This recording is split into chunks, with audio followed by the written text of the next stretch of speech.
last week.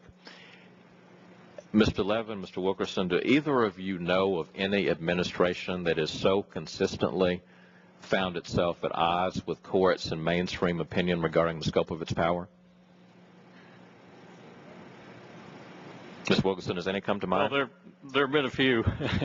I mean, President Truman certainly had a real problem when he tried to take on the steel industry. He had one time. This administration's had a number. There's a pervasiveness to it. I don't disagree with you. I think history is, and I was part of this administration for 4 years.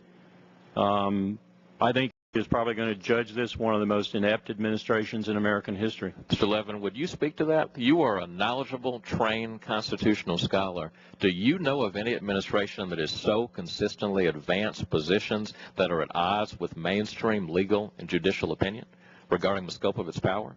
I don't. I mean, I can't claim to have exhaustively studied the issue, but none come to mind. But I don't. Final observation, the time that I have, Mr. Wilkerson, would you please end this? And Mr. Levin, frankly, you'd be the better person to pose this. Every now and then we have these hearings. Someone, is usually someone to my left, the committee's right, who will advance the argument that, well, all these liberal Democrats are worried about torture, and all these liberal Democrats are worried about our being too tough and too mean on these bad guys around the world. Will you, Mr. Levin, conclusively disabuse us of the idea that if you oppose torture, you're sympathetic to Al-Qaeda? Yeah, torture is obviously abhorrent and against everything this country stands for. And I don't know anybody who